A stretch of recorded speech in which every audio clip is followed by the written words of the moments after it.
प्रमुख रूप से उपस्थित उत्तर प्रदेश की राज्यपाल श्रीमती आनंदीबेन पटेल जी, प्रदेश के मुख्यमंत्री योगी आदित्यनाथ जी, प्रदेश के संस्कृति मंत्री श्री जयवीर सिंह जी, संत कबीर नगर से निर्वाचित सांसद श्री प्रवीण निषाद जी, महंत श्री विचार दास जी, खलीलाबाद से निर्वाचित विधायक श्री अंकुर तिवारी जी, अन्य विशिष्टगण, इस सभागार में उपस्थित सभी देवियों और सज्जनों, साहेब बंदगी। संत कबीर एकेडमी और रिसर्च सेंटर के लोकार्पण के अवसर पर आज कबीर साहब की पूर्णभूमि मगहर में आप सबके बीच आकर मुझे अत्यंत प्रसन्नता हो रही है। अपने सार्वजनिक जीवन के दौरान मुझे संत शिरोमणि कबीर से जुड़े अनेक स्थलों की यात्रा करने का सौभाग्य प्राप्त हुआ था। उदाहरण के लिए, जब मैं बिहार का राज्यपाल था तो मुझे वाराणसी स्थित संत कबीर की तपस्थली के दर्शन करने का सुअवसर प्राप्त हुआ था।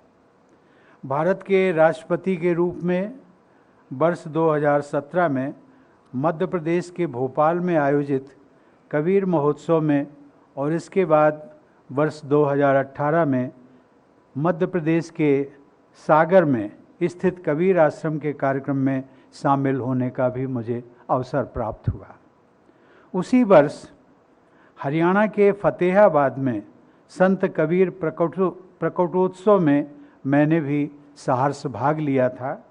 इन अवसरों पर मैंने देखा कि संत कबीर के अनुयायियों का भारी उत्साह बहुत था और आज भी मैं देख रहा हूँ बड़ी संख्या में यहाँ उपस्थित आप सभी लोगों का उत्साह, समर्पण और लगन देखकर मुझे गौरव की अनुभूति हो रही है।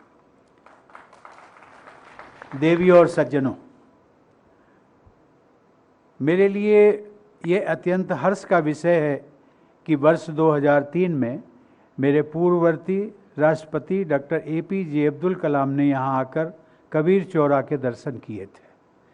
ठीक 4 वर्ष पहले प्रधानमंत्री श्री नरेंद्र मोदी जी ने इस रिसर्च सेंटर की आधारशिला रखी थी। उस परियोजना को पूरा होने पर आज यहाँ कबीर साहब की चित्र प्रदर्शनी, ऑडिटोरियम, पुस्तकालय और शोधार्थियों के लिए आवास आदि का लोकार्पण करते हुए मुझे अत्यंत प्रसन्नता हो रही है। आज विश्व पर्यावरण दिवस का शुभ अवसर भी है। कबीर साहब की समाधि और मजार पर श्रद्धा सुमन अर्पित करने के बाद मैंने समाधि के निकट एक पौधा भी लगाया। राज्यपाल महोदया ने भी, मुख्यमंत्री महोदय ने भी। मुझे याद है कि कुछ वर्ष पहले बोधगया से लाए गए राष्ट्रपति भवन में बोधगया से एक मैंने बोधि वृक्ष मंगवाया था और उस पौधे को आरोपित किया था। आज मैं देखता हूँ वो पौधा बहुत बड़ा हो गया और इसी प्रकार से मैं आज विश्वास करता हूँ कि आज जो मैंने पौधा लगाया है, महामहिम राज्यपाल महोदया ने लगाया है, मुख्यमंत्री जी ने आरोपित किया है, ये सभी पौधे बड़े होकर कबीर साहब की समाधि पर आने वाले को सदैव छाया और शीतलता प्रदान करते रहेंगे। देवियों और सज्जनों, हम सब यहाँ जिस महान संत का स्मरण कर रहे हैं, वे यद्यपि पुस्तकीय ज्ञान से वंचित रहे, फिर भी उन्होंने साधु संगति से अनुभव सिद्ध ज्ञान प्राप्त किया।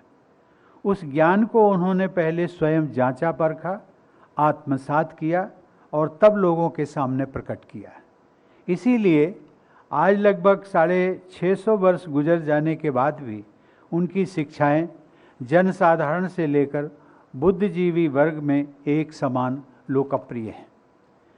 ऐसी मान्यता है कि कबीर साहब ने बंगाल से लेकर पंजाब, राजस्थान और गुजरात तक की भी यात्राएं की थी। वे भारत से बाहर ईरान और बलख भी गए। संत कबीर जिस समय प्रकट हुए थे, वह समय भारत में विदेशी आक्रांताओं के आक्रमणों, मारकाट और लूटपाट का था। ऐसे विषम वातावरण में श्रद्धा और विश्वास का प्रेम और मैत्री का संदेश फैलाने के लिए कबीर साहब स्वयं लोगों के बीच गए। संत कबीर लोगों के साथ सीधा संवाद करते थे। कभी कभी वे एकदम ठेठ शब्दों का प्रयोग करते थे।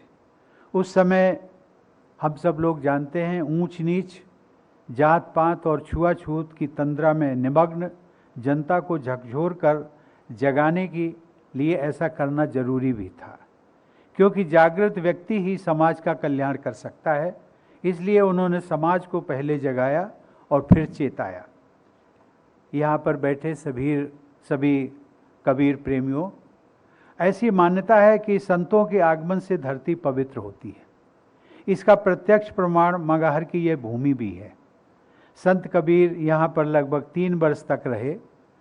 उस समय ऊसर, बंजर तथा अभिशप्त शब्द का मैं प्रयोग कर रहा हूँ, मानी जाने वाली यह भूमि उनके आगमन से खिल उठी। यहाँ के लोगों की परेशानी का मुख्य कारण था यहाँ जल का अभाव। कहा जाता है कि कबीर साहब के आमंत्रण पर नाथपीठ के एक सिद्ध महापुरुष भी यहाँ पधारे थे और उनके प्रभाव से यहाँ का तालाब जल से भर गया। गोरख तलैया से आमी नदी की धारा भी प्रवहमान हो गई। अकाल से त्रस्त इस क्षेत्र के लोगों का जीवन संवारने के लिए ही मानो संत कबीर मगहर आए थे। वे सच्चे पीर थे। वे लोगों की पीड़ा समझते थे और इस पीड़ा को दूर करने का उपाय भी करते थे। उनका कहना भी था कि कबीर सोई पीर है जो जाने पर पीर, अर्थात दूसरों की जो पीड़ा को समझता है वही सच मायने में पीर कहलाता है। देवियों और सज्जनों, कबीर एक गरीब और वंचित परिवार में पैदा हुए, लेकिन उन्होंने उस वंचना को कभी अपनी कमजोरी नहीं समझा, बल्कि उसे अपनी ताकत बनाया। वे कपड़ा बुनने का काम करते थे। आप लोग जानते ही हैं कि अच्छा कपड़ा बुनने के लिए सूत कताई और रंगाई से लेकर ताना बाना तैयार करने तक बहुत सावधानी और सजग रहना होता है। कबीर ने उस समय के विभाजित समाज में समरसता लाने के लिए सामाजिक मेलजोल की बारीक कताई की, ज्ञान के रंग से सुंदर रंगाई की, एकता एवं समन्वय का मजबूत ताना बाना तैयार किया और समरस समाज के निर्माण की चादर बुनी। इस चादर को उन्होंने बहुत सावधानी से ओढ़ा भी, उसे कभी मैला नहीं होने दिया और इसीलिए कहा जाता है कि दास कबीर जतन ते ओढ़ी, ज्यों की त्यों धर दीनी चदरिया। देवियों और सज्जनों, कबीर साहब ने सदैव इस बात पर बल दिया कि समाज से कमज़ोर वर्ग के प्रति संवेदना और सहानुभूति रखे बिना मानवता की रक्षा नहीं हो सकती। असहाय लोगों की सहायता किए बिना समाज में समरसता नहीं आ सकती। मनुष्य मात्र से प्रेम ही सच्चा मानव धर्म होता है। और वो कहते भी थे कि जेई घट प्रेम न संचरे, सो घट जान मसान। उनका पूरा जीवन मानव धर्म का श्रेष्ठतम उदाहरण है। उनके जीवन में भी सांप्रदायिक एकता का संदेश छिपा था। आज एक ही परिसर में कबीर की समाधि और मजार बनी हुई है। सांप्रदायिक एकता की ऐसी मिसाल दुर्लभ है। भारत का यह सौभाग्य रहा है कि समाज में समय समय पर उत्पन्न हो जाने वाली कुरीतियों और असमानताओं को दूर करने के लिए ऋषि मुनि, आचार्य, सद्गुरु, समाज सुधारक और संत प्रकट होते रहे। इसी परंपरा में संत कबीर ने अपने युग में प्रचलित अनेकानेक विचारधाराओं को समन्वित करके उन्हें सहज लोकवाणी में प्रस्तुत किया। हमारे समाज ने उनकी वाणी और शिक्षा को दिल से स्वीकार किया। यह देश हमेशा ही अपने में सुधार के लिए तत्पर रहा है। इसी कारण जब दुनिया की अनेक बड़ी बड़ी सभ्यताओं का नामो निशान मिट गया, तब हमारा भारतवर्ष हजारों वर्ष की अटूट विरासत को लेकर आज भी अपने पांव पर मजबूती से खड़ा है। देवियों और सज्जनों, कबीर के समय में ऐसी मान्यता थी जिसका उल्लेख मुख्यमंत्री जी ने भी किया कि काशी में शरीर छोड़ने वाले लोग स्वर्ग में जाते थे और मगहर में मरने वाले लोग नरक में जाते थे। इस अंधविश्वास को झूठा साबित करने के लिए कबीरदास जी ने अपने अंतिम दिनों में मगहर चले आए। वे एक महान संत थे, सहज संत थे। सहज होना वास्तव में बहुत कठिन होता है। आसक्ति आसानी से नहीं छूटती। कबीर साहब कहते थे कि सहज सहज सब ही कहें, सहज न चीन्हे कोय, जिन सहजे विषया तजी, सहज कहीजे सोए।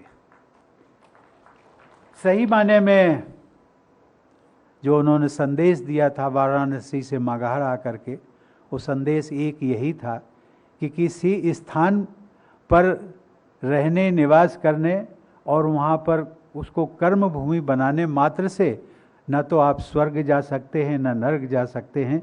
ये सब कुछ निर्भर करता है आपके व्यक्तिगत आचरण पर। आपका आचरण अच्छा होगा तो आप किसी भी स्थान पर चले जाएंगे, वो स्थान भी स्वर्ग बन जाएगा। संत कबीर ये मानते थे कि ईश्वर कोई बाहरी सत्ता नहीं है, वो तो कण कण में व्याप्त है, उसे बाहर क्यों ढूंढा जाए, वह तो हमारे अंदर है। बिल्कुल उसी तरह जैसे कस्तूरी का वास हिरण की नाभि में होता है।